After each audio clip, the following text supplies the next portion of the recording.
So, laut meinem klugen Gerät müssten wir online sein und live. Wenn uns jemand sieht, dann schreibt es doch gerne mal in den Chat. Ich habe hier das mal offen. ¿Quieres ver toda la Bekommen. Da noch so. Werbung.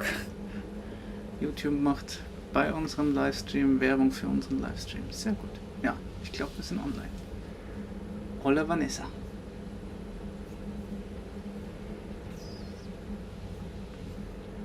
Mal schauen, mal schauen. Hier steht noch 20 warten. Vielleicht schauen Sie sich ganz brav die Werbung an. Wahrscheinlich. Das wäre doch toll. Also wir warten hier einfach mal so einen Augenblick ab und schauen, was passiert. Ja, Sie sehen uns. Das ist... Hä? Ah ne, Das doch, das ist der alte Chat, aber da steht trotzdem sehen euch. Ja, das ist auch schön. Es gibt, glaube ich, wieder einen eigenen Chat neben dem Livestream. Nee, bei oder? denen ist es ja so, dass das Springen... Das ist das okay. gleiche Fenster. Okay. Wir geil. müssen jedes Top. Mal neu ein bisschen schauen. Wir haben wie immer keine Ahnung von dem, was wir machen. Klassiker. Funktioniert trotzdem irgendwie. Also auf jeden Fall erstmal schön, dass ihr zugeschaut habt. Das freut uns sehr. Und vor allen Dingen freut uns, dass es doch noch geklappt hat mit dem Upload. Das hat heute ein bisschen auf der Kippe gestanden, weil alles irgendwie langsamer war. Ich weiß nicht, ob es an YouTube lag oder am Starlink, auf das wir uns eigentlich bisher sehr verlassen können, müssen wir sagen. Ja. Aber es hat geklappt, wir haben dann umgestellt und heute Morgen, also ich bin bis 3 Uhr heute Morgen gesessen an dem verdammten Video, weil ich wie immer einfach ewig dran war, ewig hinten nach war und halt faul wie ich bin. Arthur braucht immer Druck. Ich kann ohne Druck nicht arbeiten. Deswegen bin ich euch heute bis 3 Uhr in der Früh gesessen, habe diesen Upload gestartet und errechneterweise hätte es sich eigentlich ausgehen müssen. Aber irgendwie, keine Ahnung, hat Elon uns heute verlassen und deswegen ging es nicht ganz auf. Also es hat ausgeschaut, als ob es sich nicht ausgeht, aber dann ist die Judith Gott sei Dank hier zu einem Hotel und hat dann dort Internet geschnurrt und dann hat es funktioniert. Ich habe einfach so getan, als wäre ich ein normaler Hotelgast und habe mich da in die Lobby gesetzt. Funktioniert, hinterfragt ja niemand. Also Ja. erstmal, hallo nach Zürich, hallo nach Steyr. Von wo melden wir uns? Wo sind wir gerade? Südlich von Cancun in der Gegend. Genau, wir sind jetzt die letzten Tage schon in Mexiko. Bald geht's nach Belize. Sind jetzt hier gerade in so einer mega touristischen Gegend. Ja, wo wir dachten, dass man es auch mal gesehen haben muss. Ach, guck mal, die Itchies. Ja, kann man sich darüber streiten. Aber ja, wir sind in Mexiko. Es heißt Puerto Morelos. Morelos. Genau. Ja, auf jeden Fall auch Grüße an die Leute auf der Bar, habe ich gerade gesehen, die Itchy-Wheels. Ich habe gerade draufgescrollt und das ist ein ganzer Haufen an Kommentare, die ihr mir erst am Anfang noch nicht angezeigt hat. Also, hallo an alle. Schön, dass ihr da Schön, seid. dass ihr da seid. Genau. Ja, wir sind ein bisschen braun geworden. Wir haben endlich Sommer. Das war ja in Utah noch nicht so sehr. Da waren wir, auch insbesondere die Dirt Trails, recht am Frieren. Also die haben ja im Dachzelt geschlafen und wir sagen immer wieder Die sind Hut so ab, krass. bei minus 10 Grad in einem Dachzelt schlafen. Aber Und sie sagen immer, sie haben ihre lebende Heizung dabei. Das funktioniert für sie. die Creator, den Hund, genau. Ja, ich zumindest bin mega happy, dass wir endlich im Sommer angekommen sind. Arthur hat ein bisschen mit der Hitze zu kämpfen, aber Ich bin sehr froh über unsere Klima, die irgendwie so ein bisschen am Herumspinnen ist. Irgendwie geht sie nur an, wenn man auf den falschen Knopf drückt. sie geht noch. Sie geht noch. Und ja, mit der richtigen Lüftungstechnik überleben wir auch die Nächte. Aber es war am Anfang schon ein bisschen Schlag, sich an bis zu 40 Grad zu gewöhnen. Also es kam irgendwie ja auch so von einem Tag auf den anderen. Man ist in Mexico City noch so auf 2000 Meter Höhe. Scheint natürlich auch die Sonne, aber fühlt sich alles doch kühler an und dann fährt man auf einmal runter ans Meer und hat irgendwie 1000 Grad. 1000. Aber das hat die Wärme, die Sonne führt natürlich dazu, dass wir etwas sommerlicher aussehen. Auch der Arto, zumindest bis hierhin. Also hallo, man sieht fast keine Fast kein Dingens. T-Shirt. Trefft ihr euch mit den Dinos? Nein, die waren gerade in Schland zu Hause. Wir haben zwar mit ihnen geschrieben, aber wir sind dann schon weiter gewesen und die sind irgendwie dann hinter uns gelandet und da waren wir schon vorbei. Deswegen haben wir die nicht getroffen. Wäre lustig gewesen, aber war halt nicht drin. Wie breit ist unser Yoda? Ich schaue mal gerade, ich suche noch gerade so ein bisschen nach Fragen. Wie breit ist unser Yoda? Unser Yoda ist 2,47 Meter, baut Krug die Boxen. Also, ja. Ja. Wie geht's unserem Gefährt, steht da noch. Wie geht's unserem Gefährt? Soweit ganz gut. Die Spannrolle mackt ein bisschen. Da müssen wir, glaube ich, ein Lager tauschen. Das muss ich schauen, dass ich die Tage mal organisiere, dass ihr das irgendwie bestellt. Das kostet ja auch nichts, kostet 5 Euro das Teil. Und gibt es, glaube ich, in den Staaten zu bestellen. Vielleicht hier im Süden in Chetumal auch eins. Da muss ich ein bisschen gurgeln. Aber das sollte sich einfach organisieren lassen. Wir brauchen dann nur irgendeine Werkstatt, die das machen kann, weil das kann ich selber nicht machen, weil da braucht es eine Presse, um das Lager da reinzubringen. Deswegen braucht es da leider wen.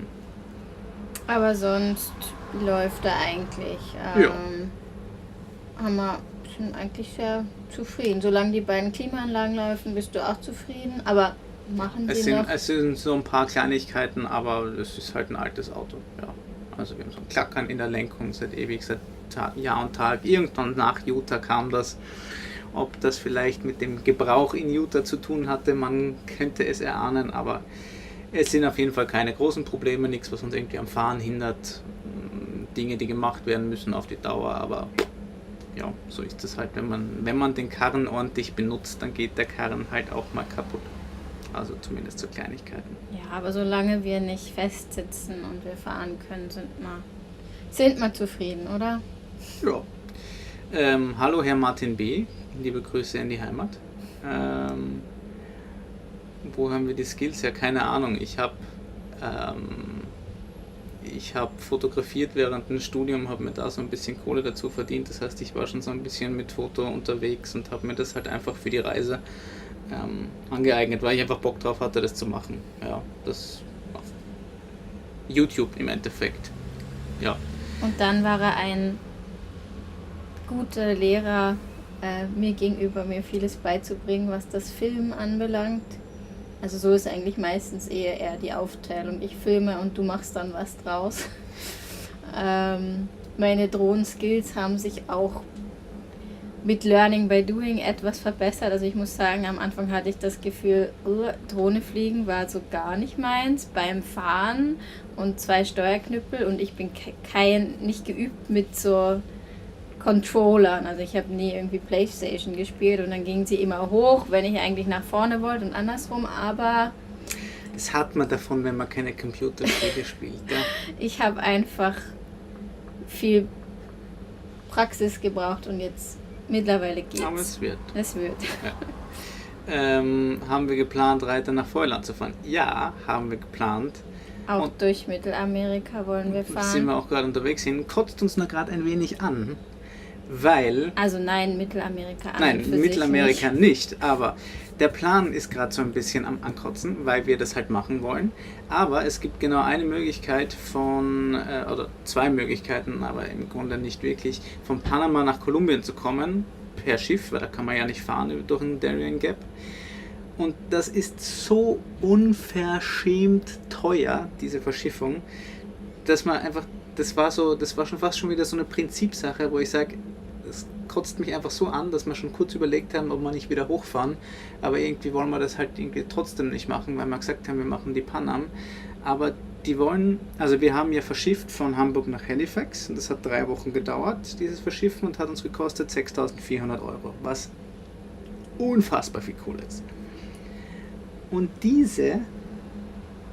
ich will nicht sagen Gauner, aber diese verdammten Gauner wollen für diesen einen Tag verschiffen, einen Tag ist sie unterwegs, die Fähre, von Panama nach Kolumbien, wollen die laut ersten Schätzungen, was wir so Anfragen angeholt haben, wollen die 9.000 Euro von uns.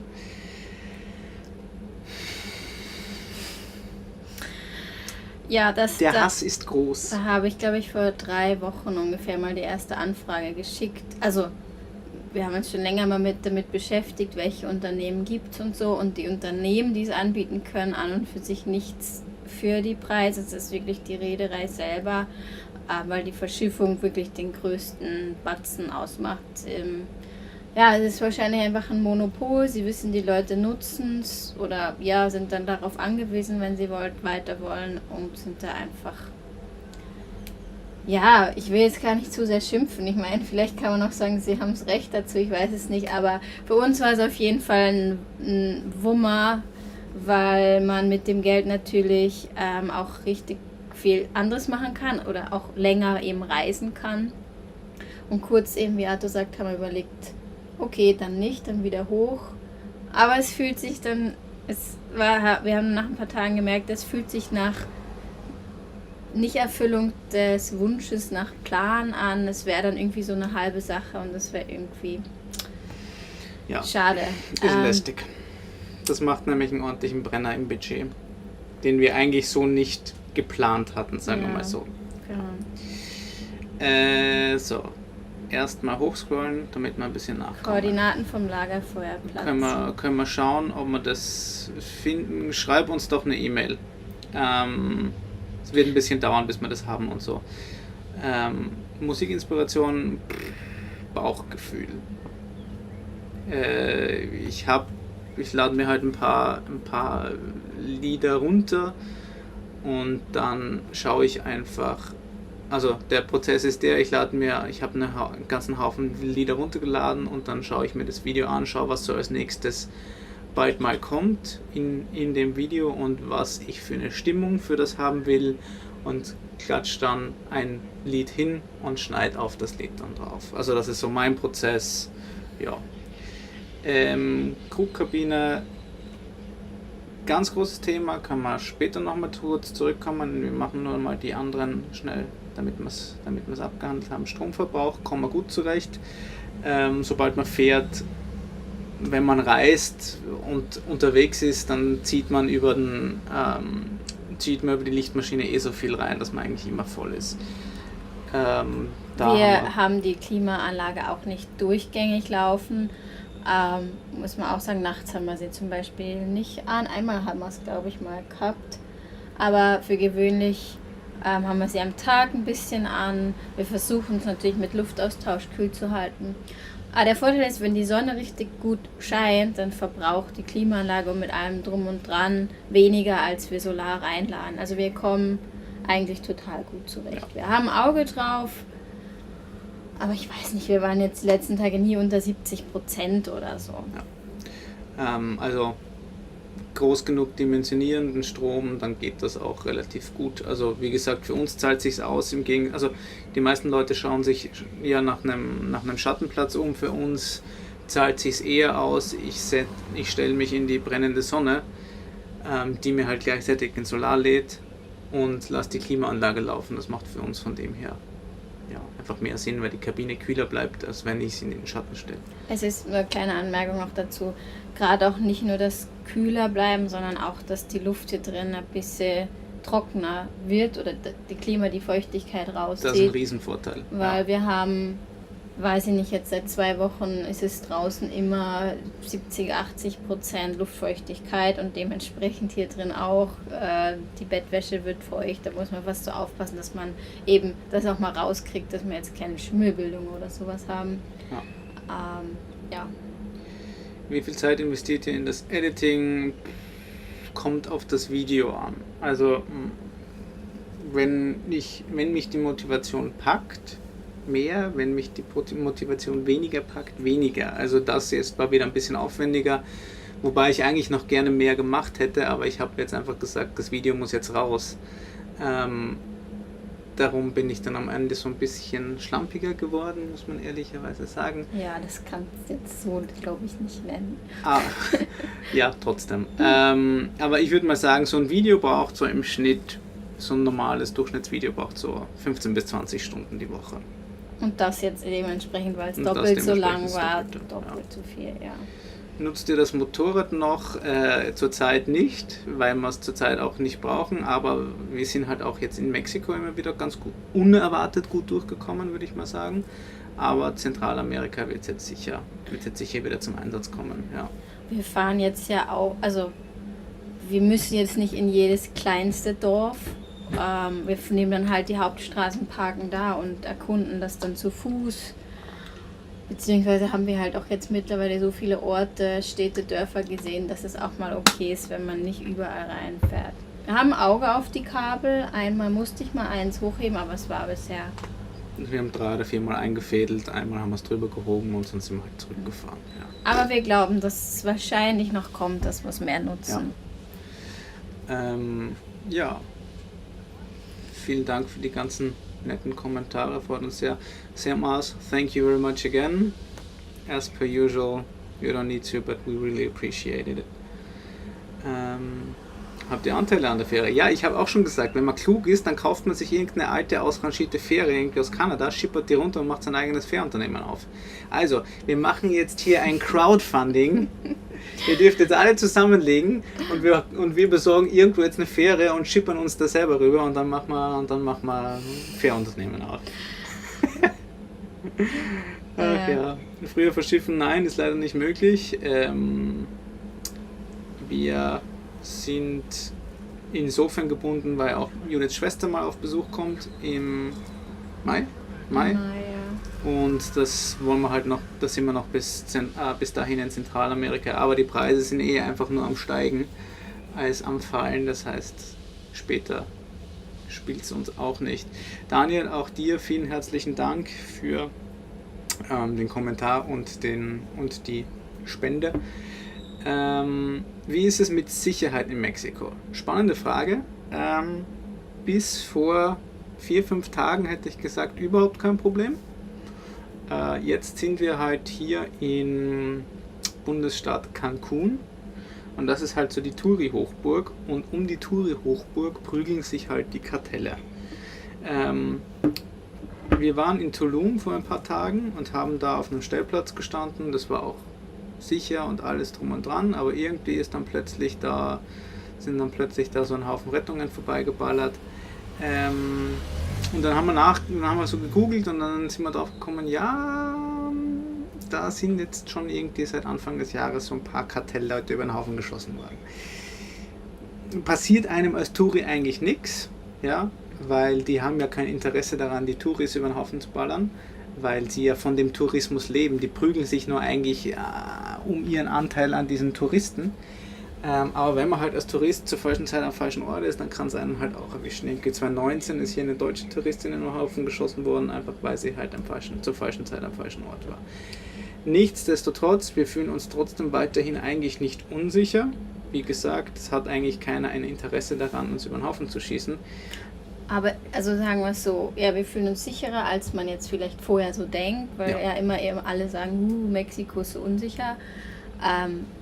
Es war eigentlich für uns, mit uns persönlich noch nie was. Die Polizei, wenn sie anhält, fragt sie auch eigentlich eher nach, ob alles okay ist und sie sind da und sie passen eigentlich auf. Sie wollen eigentlich, dass es einem als Reisenden gut geht. Aber wir sind trotzdem ein bisschen umsichtiger, sagen wir mal. Also wenn irgendwie nachts Geräusche ums Auto herumgeht, dann ich bin immer nervös. Schaut der Adam noch mal eher aus Fenster, als er es sowieso macht. Aber ich glaube, es ist halt wirklich nur eine Kopfsache, so ein bisschen auch eine Vorurteilssache, weil man es ja halt so hört. Aber die Menschen sind uns bisher alle total freundlich begegnet, haben uns sehr willkommen geheißen, sind auch eigentlich genauso interessiert am Auto. Man hat jetzt halt ein bisschen mehr die Sprachbarriere. Und an die Tatsache, dass hier mehr Polizisten sehr bewaffnet rumlaufen, gewöhnt man sich. Also mich stört das nicht. Nein, nicht, dass es mich stört, aber es ist ja immer so der Gedanke, okay, wenn die Polizisten so stark bewaffnet sein müssen, muss ja auch irgendwie einen Grund dahinter geben. Ist ja auch, aber darum ist mir lieber, sie sind da mit den Waffen, weil sie sind nicht da. Oder sind da mit kleineren Waffen. Ja. Ja, Günther, vielen Dank für den Kommentar. Grüße zurück nach Österreich.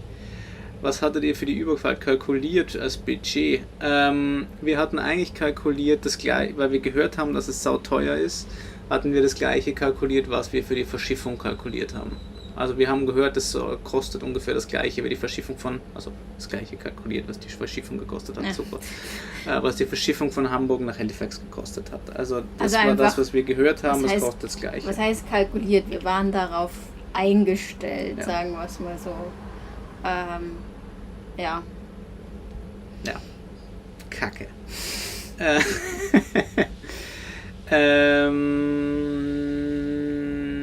Wie lange wollen wir unterwegs sein? Ja, eigentlich war geplant bis Ende des Jahres. Da wären wir ganz gerne unten. Das ist so gerade ein bisschen immer wieder am sich hin und her schieben. Also irgendwie haben wir ursprünglich auch gedacht, schneller durch Mittelamerika durch zu sein. Dass mich insbesondere oder dass uns meine Schwester schon in Kolumbien besucht, und je mehr ich das geplant habe und überlegt habe, wann sind wir wo, und auch die Tatsache, dass man sich auf Fähren selten verlassen kann, also selten, aber es gibt zum Beispiel noch gar keine Daten für Mai, die existieren einfach noch nicht, das verschiebt sich oft. Da habe ich einfach gedacht, okay, das schaffen wir nicht rechtzeitig, und hat sich so ein Stress bei mir aufgebaut, wenn wir es hätten schaffen wollen. Und deswegen haben wir jetzt entschieden, bis eben Anfang Juni in Mittelamerika zu sein. Und dann ist es total schwer einzuschätzen. Ich schaue mal da auf unsere Weltkarte und denke mir, wow, wir sind durch Kanada, Alaska hoch, USA und Mexiko in so und so viel Monaten. Und dann sieht man Südamerika, denkt man sich, ach, ist ja eigentlich gar nicht so weit.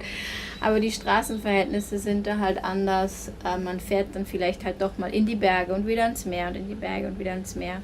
So dass es irgendwie extrem schwer zu kalkulieren ist, wann jetzt wirklich ein Ende sein wird. Aber ja, grob Ende des Jahres plus, ohne Minus. Ohne Minus, eher plus. Ja. Ja, plus. Wie viel kW-Speicher habt ihr? Wie viel am Dach? Wir haben 1150 Watt Peak Solar am Dach. Spannenderweise haben wir aber schon mal mehr als unser Peak Solar geladen. Also ich glaube, dass die Solarpaneele mehr können. Wir hatten jetzt vor ein paar Tagen auch wieder 1070 oder so Watt schon wieder vom Dach gezogen. Also das ist, die sind gut, die Paneele, die Krug verbaut. Das muss man wirklich sagen. Die sind echt top.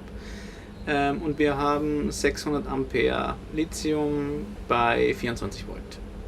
Das sind, glaube ich, irgendwie, ich habe es nur ausgerechnet, 13, schieß mich tot, Kilowatt oder so. Frag mich nicht, ich bin ganz, ganz schlecht mit Elektrik. Also 1150 Watt Peak Solar und 600 Amperestunden bei 24 Volt. Haben wir Anflüge von Heimweh? Wie haltet ihr Kontakt zu Familie und Freunden? Klar haben wir Anflüge von Heimweh. Wenn wir halt einfach unsere Freunde häufig, also wir würden halt einfach gerne mehr Kontakt zu unseren Freunden haben und natürlich zur Familie, aber das geht halt manchmal nicht. Gutes Internet jetzt eben immer und überall hilft natürlich, weil wir leicht mit Video telefonieren können, solange wie wir wollen. Ja. Ist natürlich immer schöner, wenn man sich dann so sieht, als eben nur Telefon. Aber Starlink und Starbox hat das Ganze einen ganzen Haufen einfacher gemacht. Wir streamen jetzt auch über das Starlink, also dieses ganze System Starlink, ich bin total begeistert von dem. Ich finde, das ist das, was es die ganze Reise so viel vereinfacht, was dieses ganze Telefon, diesen ganzen Krimskrams, braucht man sich um gar nichts mehr kümmern. Ja, wir haben seit Mexiko, wie gesagt, keine Handyverträge mehr. Also schon noch halt unsere in der Heimat, aber Nichts. ohne Roaming und gar nichts. Also unser Internet haben wir bei unserem Auto oder halt mal, wenn wir in einer Bar, irgendwo in der Stadt sind, in einem WLAN, aber mehr brauchen wir auch nicht. Ja, wenn wir in die Stadt gehen oder auch wandern, da lade ich sowieso eigentlich die Karten vorher runter, weil in den Bergen hat man oft keinen Empfang. Und für den Notfall haben wir ja immer unser Garmin InReach. Also wenn wir jetzt irgendwie ein Problem hätten, dass wir eine Rettung rufen müssten, hätten wir das ja auch dabei. Ja, aber das funktioniert gut. Und damit kann man auch das Heimweh ein bisschen eindämmen, aber natürlich, das kann man nicht ganz aus der Welt schaffen. Gute Freunde braucht Zeit. Ja, Volksreisen.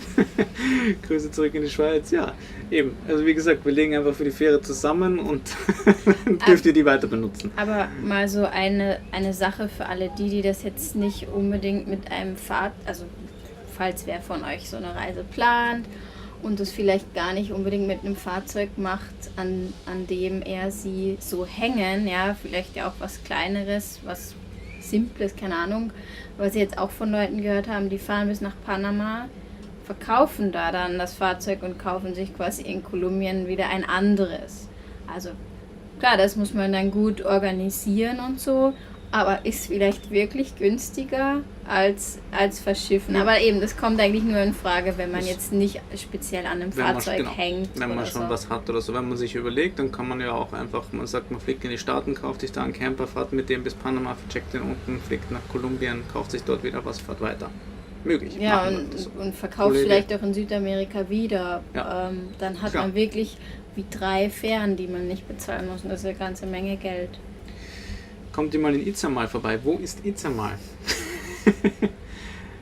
Nachdem er geschrieben hat, hätte ein Camping anzubieten, um sicher zu stehen, heißt das wahrscheinlich, es ist irgendwo hier.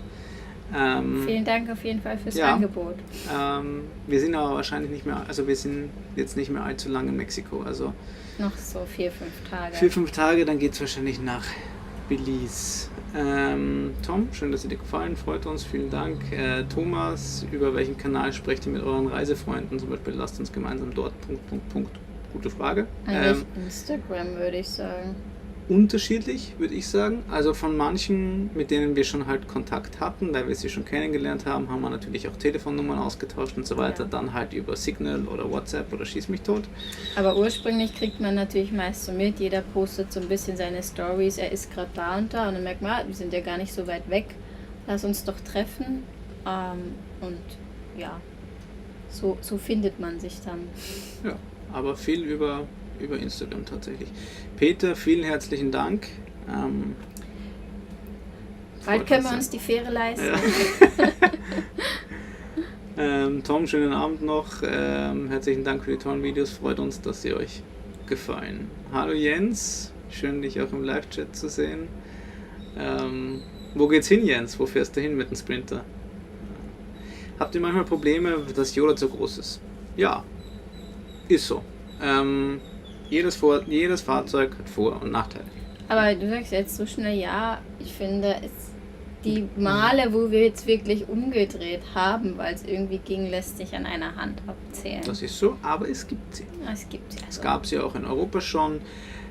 Sehr selten, wirklich, also das war auch noch nie einschränkend für uns, also wirklich einschränkend, dass wir irgendwo nicht gekommen sind, wo wir unbedingt hin wollten. Es gab meist einen Alternativweg oder, also meist, ich kann mich erinnern, einmal wollten wir einen Berg hoch, das war tonnenmäßig beschränkt, mal in Nordmazedonien oder so. Eine Brücke in der Schweiz ging nicht, dann haben wir eine andere genommen. Ja. Und hier jetzt letztens hing einmal die Kabel so tief, dass wir sie wirklich dann hätten viel hochheben. Dann sind wir eine andere Straße gefahren und sind auch an unser Ziel angekommen. Also ich finde, bisher ist es noch überschaubar. Wir müssen zwar mehr ein Auge darauf haben, als wenn man jetzt mit einem kleineren Auto prescht man halt unter die Kabel durch. Wir schauen da jetzt halt genau, aber es war eigentlich noch nicht besonders einschränkend. Also es kommt vor, aber es ist wirklich für uns vollkommen im Rahmen. Also wie immer Vor- und Nachteile und wir haben halt gewisse Vorteile, die andere nicht haben und haben gewisse Nachteile, die andere nicht haben. Da muss man für sich selber abwägen, was für einen selber da stimmt, ja, und was das Fahrzeug können soll.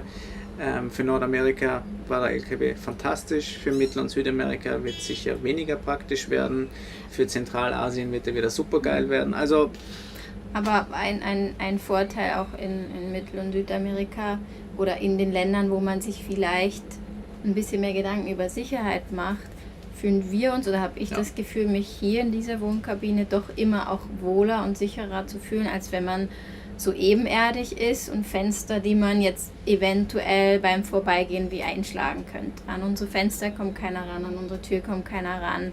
Also Ja, ich meine, das hier, das ist 3 Meter. Ja, das ist 3 Meter vom Boden. Also dieses Sicherheitsgefühl ist schon dann auch in diversen Ländern sehr angenehm. St. Mile asked from your past location, how has Starlink performed for you? Perfect. It was the first time this night that it somewhat underperformed, so we couldn't upload the video in time. But other than that, we've never had any issues with it. We never had no signal where we didn't expect it. We were in a lot of places where we did not have cell signal, but we had signal with Starlink, obviously, especially in North America, but also here in Mexico as well. So we're super happy with it, and we definitely recommend it. Yeah. Okay. Ja, schade. Dann haben wir noch die Frage mit dem USA-Visum. Genau, wir haben das B2-Touristenvisum gehabt. Das hat ausgereicht. Länger ist zwar gut, aber ja, für uns hat es Wenn man es drauf anlegt und es riskiert, kann man auch mit einem 3-Monats-Visum nach Alaska einreisen und es dann nochmal mit einem 3-Monats-Visum nach unten versuchen. Haben wir viele Geschichten gehört, dass Leute aus- und wieder einreisen. Auch offiziell, mehrmals, genau. Offiziell geht's nicht. Inoffiziell, wenn man einen richtigen Grenzler trifft, geht's. Uns war das zu riskant. Wir haben einfach B2 gemacht, haben wir gewusst, das geht und wir brauchen uns nicht die Sorge in die Hosen machen, wenn wir an die Grenze kommen, dass wir da jetzt irgendwie nicht mehr reinkommen oder sonst was. Welchen Hafen zurück? Dann von Montevideo höchstwahrscheinlich.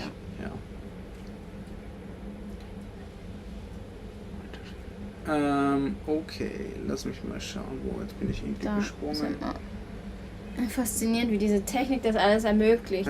Ja, auch wenn ich das sehr verstehen kann, weil du schreibst, mit Ü60 kenne ich noch die analogen Zeiten. Die kenne ich auch noch. So, aber ich meine, wir sind auch schon so alt. Ich habe auch noch Film fotografiert.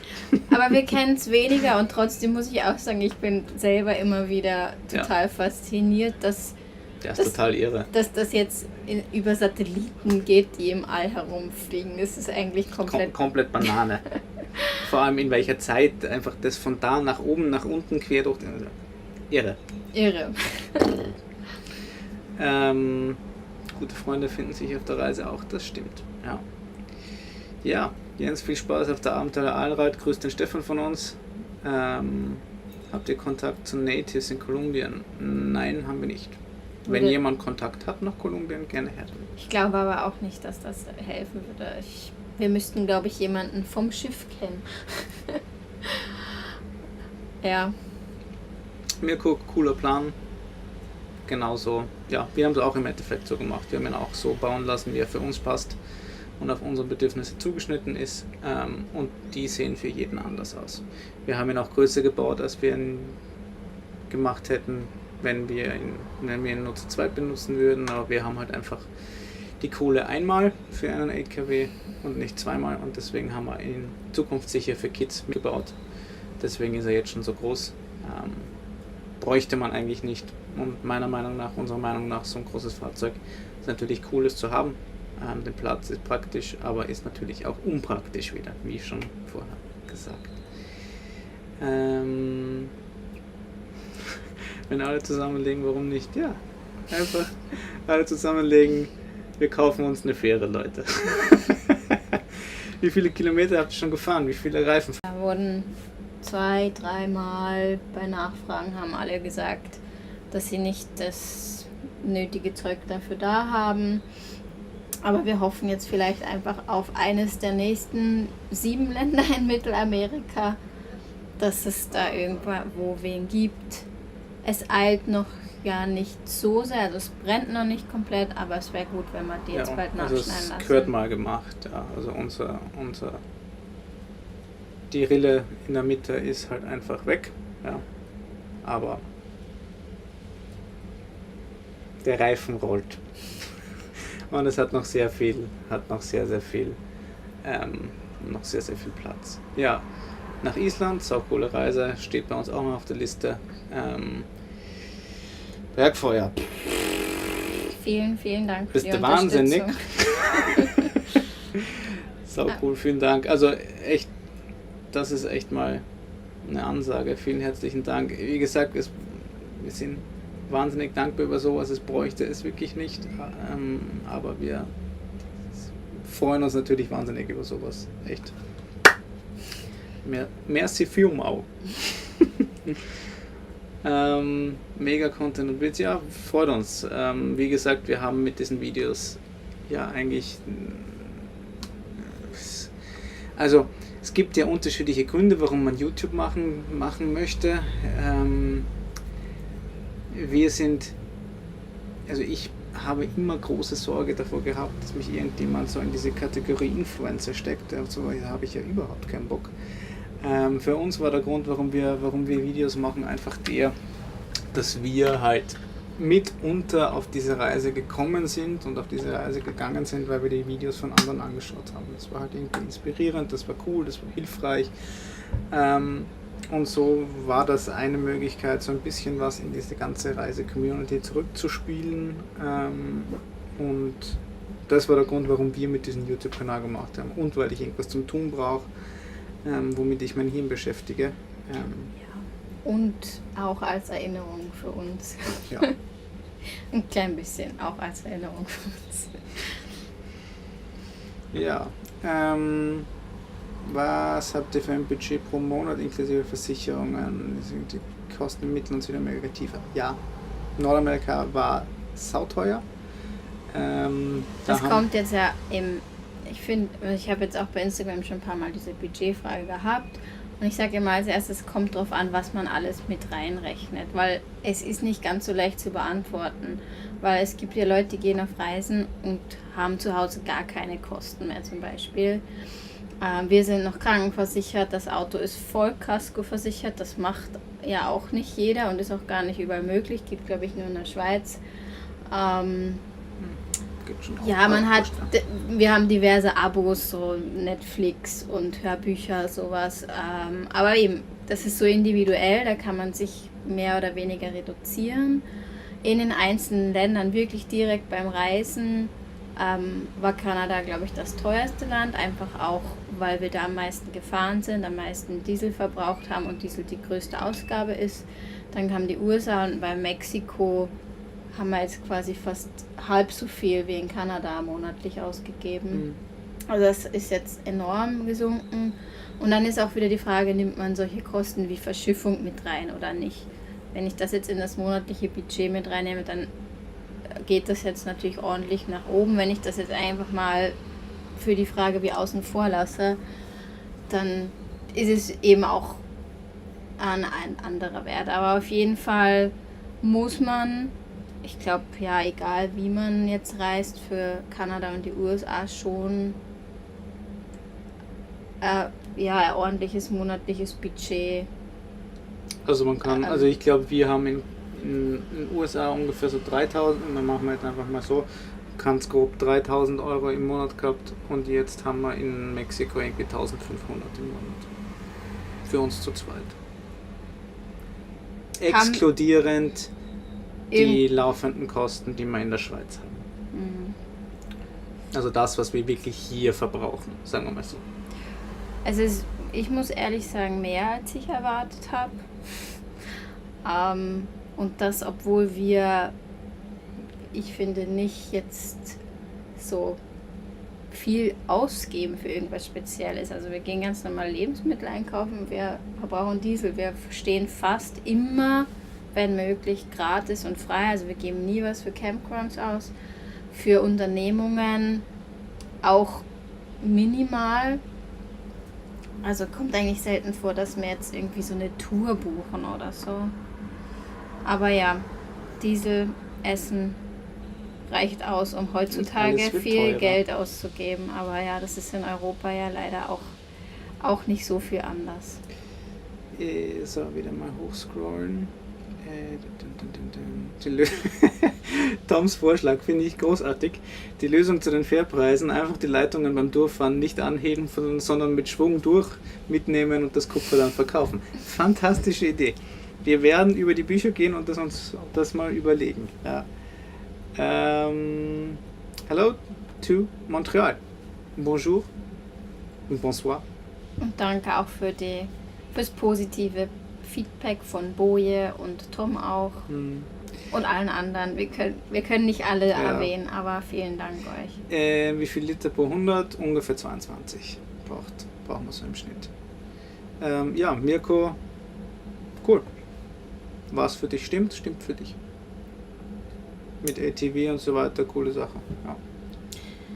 Ja, dann widmen wir vielleicht noch ein paar Minuten der großen Frage, wenn du das willst. Nein, weil es zweimal die Frage kam, wie gut sich wie war da vorhin die Formulierung, hält die Crewkabine, was sie versprochen hat? Ich meine, müssen wir erstmal die Gegenfrage stellen. Was erwartet man sich? Was wird denn versprochen? Ich finde, Cook hat einen hohen Standard, einfach auch optisch wirkt an sehr vielen Stellen, also nicht wirkt, sondern ist auch an sehr vielen Stellen sehr qualitativ. Und ich glaube, vieles hängt davon ab, wie sehr man dieses Fahrzeug benutzt. Ich glaube, wenn manche Leute nicht dauerhaft reisen, so wie wir es machen, sondern halt hin und wieder länger auf Urlaub fahren, werden diese Leute auch weniger Sachen haben als wir, die mittlerweile ziemlich genau anderthalb Jahre Vollzeit da drin wohnen und diese Kabine auch täglich bewegen. Nicht immer auf guten Straßen, sondern auch auf schlechten oder auch auf Offroad-Trails, wodurch halt irgendwo mal eine Schraube locker ist, was wir kontrollieren müssen, oder ja, vor kurzem mal, was war das da unten, ein Wasserschlauch, also so ein kleiner Übergangsschlauch geplatzt ist, also kleine Sachen, die wir auch wieder Boilerüberlauf und so weiter erneuern können, aber also normales Wear and Tear, würde ich sagen. Also wenn man so ein Fahrzeug so benutzt für das, wofür man es sich kauft, dann geht was kaputt. Das mal vorweg. Wir haben es schon mehrfach gesagt, wir hatten am Anfang mit Krug ein ziemliches Hickhack, weil da unser Ansprechpartner, will ich jetzt auch gerade nicht groß mal ausführen, aber das war halt einfach schlecht. Das hat sich jetzt aber deutlich gebessert. Es hat sich der Ansprechpartner geändert. Ich weiß nicht, ob sie intern irgendwie da was umgestellt haben. Jetzt haben wir, also wenn wir was haben, dann haben wir Kontakt mit dem Eduard, und das ist wirklich ein super Kerl, der ist engagiert, motiviert und total hilfreich. Also wie wir damals dieses Leck am Dach hatten, war echt, am nächsten Morgen hat er angerufen, wir sind es zusammen durchgegangen, genau so, wie man es sich erhoffen würde. Das war echt klasse, ist ein super netter Kerl und echt kompetent. Beim letzten Mal, wo das mit ihm und das Lava hat sich bei mir gemeldet, das muss man auch sagen, das war auch top, auch richtig schnell und einfach so, wie man es sich erhoffen würde jetzt. Wir haben aber halt einfach auch immer wieder noch so ein bisschen Probleme, wo man jetzt sagen kann, es ist schon auch Wear and Tear, aber es ist auch noch so ein paar Kleinigkeiten, die nicht unter die Kategorie Wear and Tear fallen, würde ich sagen. Ja, also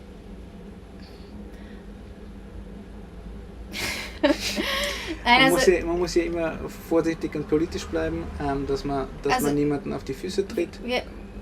Ich sage aber auch immer zuerst das Positive. Wir sitzen so oft hier drin und sagen, es ist alles wirklich schön, optisch, es schaut alles gut aus, wir fühlen uns extrem wohl, es hat alles, was es braucht. Ja, es sind Kleinigkeiten, dass wir irgendwo halt mal entdeckt haben, dass wo eine Schraube oder zwei fehlen, wo welche hingehören. Zum Beispiel uns ist vor kurzem eine Schublade abgeflogen, weil die rastet ein mit einem Stift, den man dreht, und dann rastet sie oben ein und der Stift ist an dem Holz befestigt und das Holz war an der Schublade nur mit 2 Schrauben befestigt, wo eigentlich 5 gehören. Also man hat gesehen, bei den anderen sind überall 5 drin gewesen, da waren nur 2 drin, wobei 2 waren drinnen, eines war gebohrt und an den anderen 2 Stellen waren nicht gebohrt. Da hat es wohl irgendjemand verkackt, was auch mal passieren kann. Ja, ja. Man kennt ja immer die Situation nicht. Also ich will es jetzt auch gar. Uns hat es natürlich in dem Moment geärgert und wir haben es nicht verstanden und eigentlich denkt man, es mag nicht passieren, aber wir versuchen halt auch immer Sachen so nachzuvollziehen. Lass es dann jemand gewesen sein, der da gerade gebaut hat. Sind ihm die Schrauben ausgegangen, sind welche holen gegangen und als er sie holen gegangen hat, hat seine Frau angerufen, dass das Kind krank ist. Keine Ahnung. Ich glaube, jeder kennt so eine Situation, man denkt an was und wird von was abgelenkt und dann war das, was man vielleicht gemacht hat, einfach weg. Also sowas, es ist ja auch menschlich, dass sowas passiert. Ich sage immer, dass wo Menschen arbeiten, passieren Fehler und das ist auch vollkommen in Ordnung. Wichtig ist, wie mit den Fehlern umgegangen wird. Und wenn das funktioniert, und das finde ich ist die wichtigste Aufgabe so eines Kabinenherstellers, weil egal wo man kauft, das kann ich euch gleich sagen, egal wo man kauft, es wird immer irgendein Scheiß sein. Die wichtige Frage ist, wie geht der Hersteller dann mit den Problemen an, die da wieder zurücklaufen. Und wenn das stimmt, ist es überhaupt kein Problem. Ja? Das Problem, was wir hatten anfänglich, war, dass das eben nicht gestimmt hat, das hat sich jetzt aber gebessert. Genau, ist jetzt. Also zusammenfassend, wir sind eigentlich sehr zufrieden mit der Kabine. Ja. Mittlerweile. Ja. Was haben wir mit der Schweiz zu tun? Ja, wir sind vor 5 Jahren dorthin ausgewandert. Wir haben in Graz studiert und sind nach dem Studium in die Schweiz ausgewandert, weil das Sparpotenzial höher war und dass dieses Ding hier nur durch die Schweiz realisierbar war. Ja, das war jetzt eigentlich nicht der Ursprungsgrund. Der Ursprungsgrund war, du wolltest mal was anderes sehen, ein anderes Land, ein bisschen weg von dem, wo du 26 Jahre deines Lebens verbracht hast. Und wir lieben einfach Berge und wir haben die Schweiz vorher bereist und wir finden es einfach wunderschön da. Ja. Und das ist auch zum Beispiel jetzt so, nachdem wir schon ja ein bisschen was von der Welt gesehen haben, denke ich mir immer wieder, zum Leben finden wir es von dem, was man da machen kann, so autotechnisch immer noch ein wunderschönes Land. Ja, also so im Schnitt haben wir bis jetzt noch kein Land gesehen, wo wir lieber leben würden als in der Schweiz, sagen wir mal so. Aber das ist unser Schweizbezug, deswegen haben wir auch ein ZH-Nummernschild. Wo produziert Krug jetzt aktuell? Ich weiß es ehrlich gesagt nicht. Ich habe mal irgendwie gehört, das ist aber schon lange her, das war schon relativ zu Kriegsbeginn, dass irgendwie überlegt wurde, die Produktion nach Polen zu verlegen oder so. Wie sie es jetzt genau machen, weiß ich ehrlich gesagt nicht. Bin ich nicht der richtige Ansprechpartner. Ja, freut uns Wolfgang, dass es dir gefällt. Vielen Dank für den Kommentar. Danke für euch. Ja, es ist so. Es ist egal, wo man kauft, es wird was sein. Darauf muss man eingestellt sein. Die Frage ist, also die für mich relevante Frage ist, wie wird dann damit umgegangen? Ja, ich glaube, unser Fehler in Anführungszeichen war auch, wir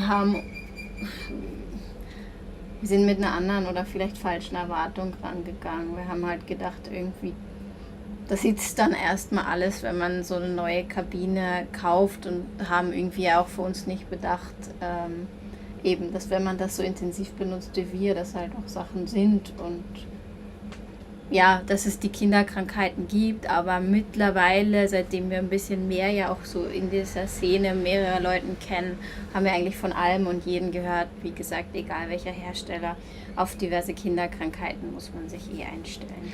Da kam gerade ein interessanter Kommentar. Habt ihr auch echte Sorgen? Ihr sucht die Fehler und könnt selber gar nichts auf die handwerklichen Ebenen richtig beurteilen und bewertet andere Menschen, die es euch ermöglichen, das zu nutzen.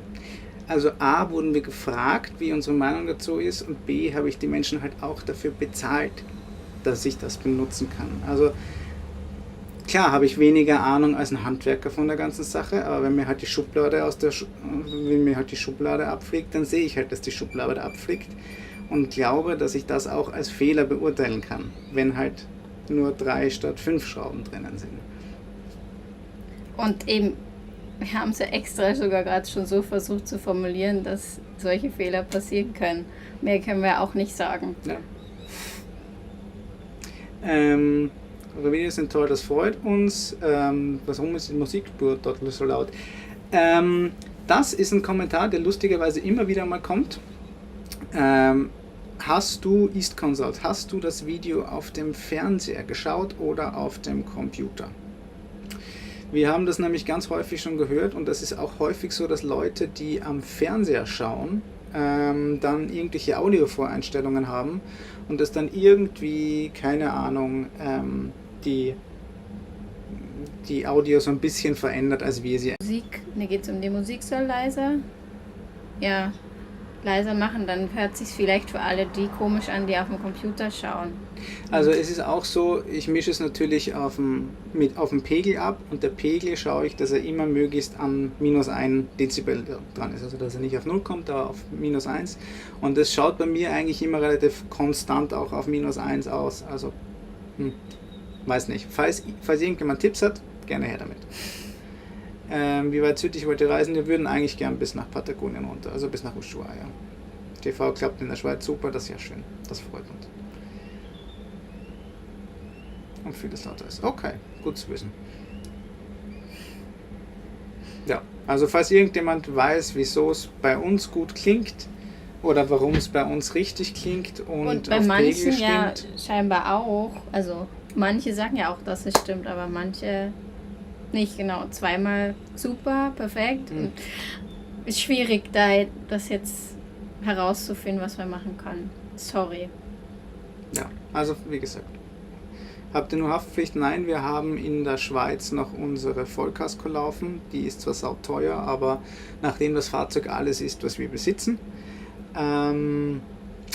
ist uns das wert. Weil wir haben gesagt, wenn irgendwas passiert und das Auto ist hinüber, dann stehen wir ohne was da. Deswegen haben wir auch die sehr teure Vollkasko in der Schweiz laufen und dann hier natürlich Haftpflichtversicherung, weil die gilt von der Schweiz aus nicht. Zu Fuß wird die Route von Kanada bis Ushuaia etwas schwierig. Aber du kannst es ja vormachen. Bei mir auch PC und Kopfhörer ist top. Das ist gut. Ja. Wie viele Plätze habt ihr typisiert? Wir haben 4 eingetragene Sitzplätze.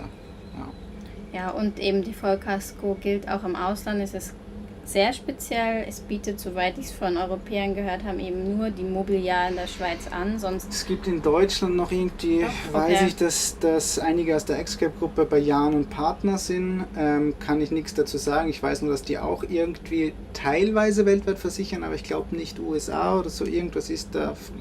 Man frage mich nicht. Ja.